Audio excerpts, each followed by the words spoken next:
আসসালামু আলাইকুম সম্মানিত ভোটারগণ। আপনারা যারা বাংলাদেশি ভোটার হয়েও বিদেশে অবস্থানরত তারা কিভাবে ভোট দিবেন? এরপরে হচ্ছে আপনারা যারা সরকারি কর্মকর্তা তারা তো সশরীরে ভোট দিতে পারবেন না। তো আপনাদের জন্য বাংলাদেশ নির্বাচন কমিশন নতুন একটি অ্যাপস চালু করেছেন। অ্যাপটি হচ্ছে পোস্টাল ভোট। তো আপনারা এই অ্যাপসের মাধ্যমে রেজিস্ট্রেশন করে আপনাদের ভোট সবার আগে দিয়ে দিতে পারবেন। এরপরে হচ্ছে যারা নির্বাচনী কাজে দায়িত্ব আছেন, এরপরে হচ্ছে যারা জেলরত অবস্থায় সাজাপ্রাপ্ত আসামি, এরপরে হচ্ছে সরকারি কর্মচারী। আপনারা যদি এই অ্যাপসে রেজিস্ট্রেশন করে ফেলেন তাহলে আর সশরীরে ভোট দিতে পারবেন না ভোট কেন্দ্রে গিয়ে। তো বুঝে শুনে আপনারা এই অ্যাপসে রেজিস্ট্রেশন করবেন। তো চলুন আমরা মোবাইল স্ক্রিনে চলে যাই কিভাবে আমরা রেজিস্ট্রেশন করব। আর সম্পূর্ণ ভিডিওটি না দেখলে আপনারা রেজিস্ট্রেশন করতে পারবেন না। তো আমরা মোবাইল স্ক্রিনে চলে আসলাম। চলে আসার পর প্লে স্টোরে চলে গেলাম। প্লে স্টোরে চলে যাওয়ার পরে এখন আমরা সার্চ করব পোস্টাল ভোট বিডি। লিখে সার্চ করার পর আমাদের কাঙ্ক্ষিত সফটওয়্যারটি চলে আসবে। তো এই অ্যাপসটি আসার পর আমার ইনস্টল করা আছে, তাই ওপেন দেখাচ্ছে। আপনারা ইনস্টল করে নেবেন। নেওয়ার পরে অ্যাপসটি ওপেন করার পরে আপনারা এখানে কিছু নির্দেশনা দেওয়া আছে বাংলাদেশ নির্বাচন কমিশনের। প্রবাসীদের জন্য জাতীয় পরিচয়পত্রের মূল কপি, পাসপোর্ট পাসপোর্ট পাসপোর্টের কপি, বিভিন্ন নির্দেশনা দেওয়া আছে। এগুলো আপনারা পড়ে নেবেন। পড়ে নেওয়ার পরে সবগুলো নির্দেশনা ভালোভাবে পড়বেন। পড়ার পরে আপনারা নিচে যাবেন। তো আমি নির্দেশনাগুলো দেখে যাচ্ছি। নির্দেশনা দেওয়ার পরে পরবর্তীতে ক্লিক করলাম। এরপরে আপনাকে লোকেশন চালু করতে হবে, এগিয়ে যান অপশনে। তো আমরা লোকেশনটি চালু করে নিলাম। এখন আপনাদেরকে রেজিস্ট্রেশন করতে হবে। রেজিস্ট্রেশন করতে হলে আপনাদেরকে রেজিস্ট্রেশন করুন এই অপশনটিতে ক্লিক করে দিতে হবে। তো আমি রেজিস্ট্রেশন অপশনে ক্লিক করে দিলাম। এরপরে হচ্ছে নতুন অ্যাকাউন্ট তৈরি করুন। নতুন অ্যাকাউন্ট তৈরি করতে হলে এখানে দেশ নির্বাচন করুন। তো আমি বাংলাদেশ সিলেক্ট করে নিলাম।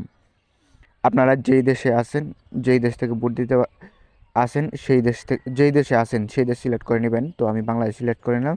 নেওয়ার পরে এখন হচ্ছে পোস্টাল ব্যালটের জন্য নির্বাচন করতে পারবেন। এখন এখানে হচ্ছে আপনারা যে তিনটা অপশন দেওয়া আছে পরে নেবেন। তিনটা অপশনেই এখানে দেওয়া আছে সরকারি কর্মচারী, এরপরে হচ্ছে ভোট কেন্দ্রের দায়িত্বে, এরপরে হচ্ছে বিদেশে প্রবাসী। ঠিক আছে, প্রবাসী কর্ম প্রবাস দেশের ভোটার প্রবাসে থাকা অবস্থায় তারা যে এই অপশনটি সিলেক্ট করবেন। তো দেওয়ার পরে এখন আমরা মোবাইল নাম্বারটি দিয়ে দিব। আপনারা যদি বিদেশে হয়ে থাকেন তাহলে আপনারা মোবাইল নম্বরের যে কোডটি আছে সেটি পরিবর্তন করে আপনারা যেই দেশে আছেন সেই দেশের নাম্বার কোডটি দিয়ে নাম্বারটি দেওয়ার পর এখন আমরা ভেরিফাই ইউর নাম্বার এই অপশনটিতে ক্লিক করে দিব। তো ভেরিফাই ইউর নাম্বার এটাতে ক্লিক করে দেওয়ার পর ওটিপি পাঠান অপশনটিতে ক্লিক করে দিলাম। দেওয়ার পরে আমাদের ফোনে একটি ওটিপি চলে যাবে। তো ওটিপিটি দেখে তারপরে আপনারা এই ওটিপিটি এখানে বসিয়ে দিবেন। তো আমার ওটিপিটি চলে আসছে ফোনে, আমি ওটিপিটি বসিয়ে দিলাম। দেওয়ার পরে আপনারা 2 মিনিটের ভিতরে ওটিপিটি দেওয়ার চেষ্টা করবেন। দেওয়ার পর পরবর্তী অপশনে ক্লিক করে দিবেন। পরবর্তী অপশনে ক্লিক করে দেওয়ার পর আপনাদেরকে পাসওয়ার্ড সিলেক্ট করতে হবে। তো আমি পাসওয়ার্ডটি সিলেক্ট করে নিলাম। এরপরে হচ্ছে আপনাদেরকে সবগুলো শর্তাবলী টিকমার্ক দিতে হবে। টিকমার্ক দেওয়ার পরে আপনার পরবর্তী অপশনে ক্লিক করে দিবেন। ওকে, ঠিক আছে। পরবর্তী অপশনটি ক্লিক করে দেওয়ার পর ধন্যবাদ, লগ ইন করুন। এবার আপনাকে বলছে যে লগ ইন করার জন্য। তো এখন একটি অ্যাড চলে আসছে। এখন আমরা নাম্বারটি আর হচ্ছে পাসওয়ার্ডটি দিয়ে আমরা লগ ইন করবো। তো আমরা নাম্বারটি দিয়ে দিলাম এবং পাসওয়ার্ডটিও দিয়ে দিলাম, লগ ইন করলাম। লগ ইন করার পরে এখন হচ্ছে নোটিফিকেশন চালু করুন। তো আমরা পরবর্তীতে চালু করব। এখন হচ্ছে আমরা নিবন্ধন অপশনে ক্লিক করে দেব।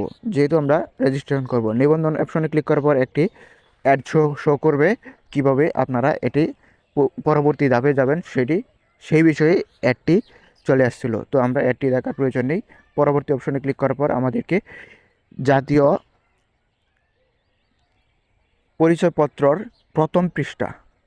প্রথম পৃষ্ঠাটি আমরা ছবি তুলে নেব। সুন্দর করে আপনারা ধরবেন। ধরার পরে ছবি তোলার পরে তো আমরা ছবিটি তুলে নিলাম। এরপরে হচ্ছে আমাদের ওকে হয়ে গেছে।